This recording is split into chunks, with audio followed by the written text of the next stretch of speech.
Fala pessoal, mais um almoço com TF no ar, nosso segundo conteúdo nesta terça-feira. Hoje, às 16 horas, nós receberíamos o Rafa Penido, o Brabo, lá no nosso canal.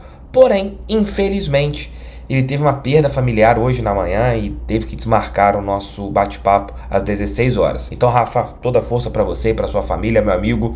Mas às 14 horas nós teremos um papo lá com Marcelo Madureira, ex-Cacete Planeta. Já estou aqui saindo do hotel e indo daqui a pouco lá para o nosso Resenha com TF. Falar em hotel, estou no BIB, aqui norte, que fica perto do Norte Shopping, perto do estádio Newton Santos. Vou deixar o link aqui embaixo na nossa descrição, para se você quiser fazer aqui a sua reserva visando o jogo do Botafogo, tem como chegar aqui e ficar pertinho a 1 km do estádio Newton Santos.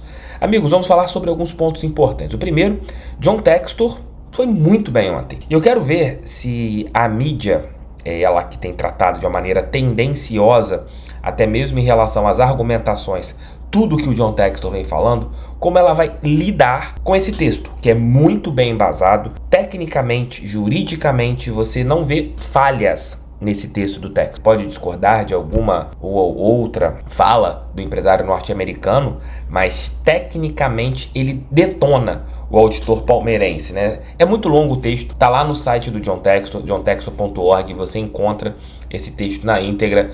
Ele colocou várias fotos do auditor vestindo a camisa do Palmeiras, o mesmo auditor que já xingou torcedores do Botafogo de maneira bem bizarra para alguém que, digamos que é a lei, né? Você coloca assim. Então é um caso bem complexo, né? Ele tem um ponto até que me chama a atenção, que ele fala assim: parece estar agindo de acordo com a agenda de outra pessoa. Dá a intenção, né? Quando você tem um torcedor fanático de um clube fazendo algumas ações estranhas, principalmente, e isso está no texto do John Textor, mostrando os nomes, algo que o empresário norte-americano, desde o primeiro momento, não revelou. Ele falava que tinha suspeitas, achava que poderiam ter manipulações, que tinham manipulações, etc, etc. Mas ele falava, jogo do Fortaleza, jogo de não sei quem, mas não falava os nomes dos jogadores. E nesse erro jurídico que aconteceu, você teve a divulgação dos nomes, as divulgações, no caso, porque todos os nomes dos envolvidos foram colocados ali. E o X da questão, e é onde que a gente tem que se basear, isso juridicamente está errado. Isso pode matar o processo contra o John Textor. Mas fica aqui meu recado para os amigos da imprensa, para os meus companheiros de trabalho, que tem um pouquinho mais de boa vontade. Não definam um lado e morram com esse lado. Leiam esse texto do John Textor, façam as suas interpretações, vejam o que foi colocado pelo STJD e vejam o que foi colocado pelo John Textor. Como eu falei, eu não vou ler aqui na íntegra para vocês, porque é muito longo, são vários detalhes que o Textor coloca. Vale a pena que vocês leiam, interpretem de uma maneira bem consciente, mas o texto está meio embasado, está muito embasado juridicamente. Eu acho que ele está assessorado por bons advogados, e a partir do momento que ele tem esse lado, né, que ele está assessorado, com certeza ele não vai deixar isso passar batido. Se ele for punido pelo STJD, ele vai brigar e muito. Lembrando que, o Textor vai ser punido, vai acabar com o Botafogo. Não, as punições serão para o Textor, não serão para o Botafogo. O Textor, de repente, não vai poder vir ao estádio Newton Santos em um jogo, não vai poder participar de uma entrevista coletiva de apresentação de atletas.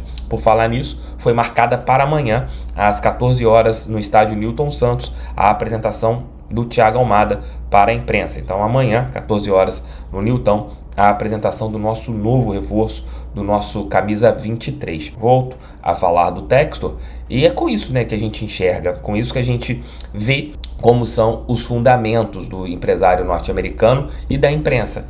Isso ainda não virou pauta em nenhum programa, um texto longo, somente nós botafoguenses estamos falando a respeito disso, e nenhuma outra pessoa está falando. Isso mostra que você já tem um lado comprado na história, né? Um lado já que é o aceito por todos. Isso, na minha opinião, está muito errado.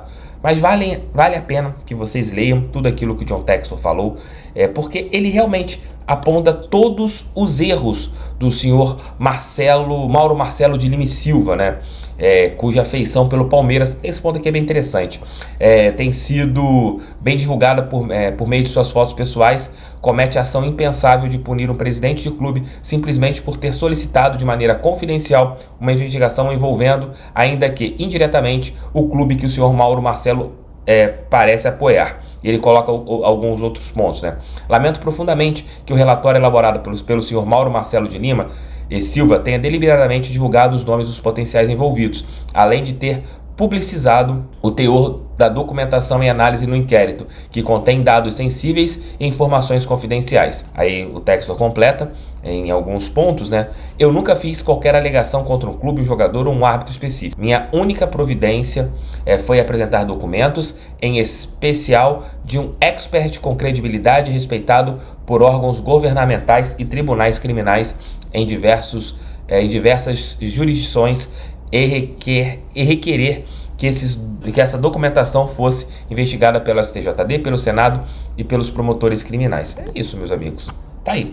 Basta ver como que serão as ações, né, em relação a isso. Eu acho que com certeza a mídia não vai dar voz a isso, mas tinha que dar. Se você tem uma isenção da mídia, eu acho que tinha que tratar com isenção tudo isso que o Textor colocou. Amigos, vejam aí algumas falas do técnico Arthur Jorge na entrevista coletiva de ontem. Boa noite a todos, então. Dizer que esta é uma vitória, acima de tudo, muito importante para nós. Era muito importante para nós conseguirmos hoje aqui bater um rival de muito bom nível, individualmente e coletivamente. Era importante para nós podermos somar mais uma vitória de uma sequência que vínhamos de pontos, sendo que nos últimos 9 conquistámos 7, portanto era importante hoje continuar nessa questão de continuar a somar para podermos encurtar aquilo que era a diferença para o primeiro, uma vez que estávamos antes desta rodada a 3 pontos, hoje ficamos a 1 ponto e daí ser também para nós um aliciante ter esta oportunidade. O jogo em si foi um jogo em que nós acabamos por controlar e eu espero que não caiam vocês na tentação de falar naquilo que é a diferença de um atleta que ficou sem um jogador aos 25 minutos, porque até essa altura já nós tínhamos sido capazes de não só fazer golo, mas de controlar todos esses primeiros 25 minutos.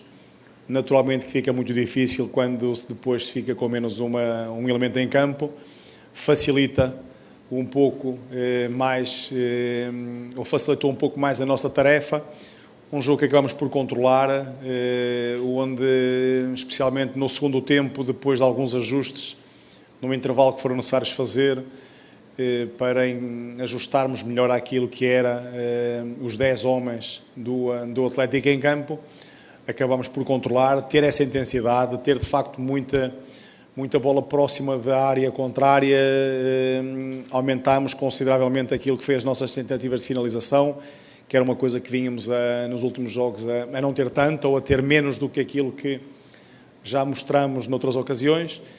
E conseguimos fazer 3 golos, portanto uma vitória justa, muito merecida e é importante para todos nós. Valeu, meus amigos, valeu, minhas amigas. Fica aqui mais um recadinho para vocês. A Aposente Fácil é parceira do canal do TF. Se você está em busca da sua aposentadoria, procure a equipe do Luciano. Minha mãe se aposentou pela Aposente Fácil. Então, se você de repente está querendo se aposentar, procure a equipe do Luciano, que eu tenho certeza que você será muito bem atendido. Tamo juntos, galera. Fiquem com Deus. Volto ali por volta das 20 horas com o nosso Noite Alvinegra de hoje. Beijo, tchau, tchau e fui. Tamo juntos.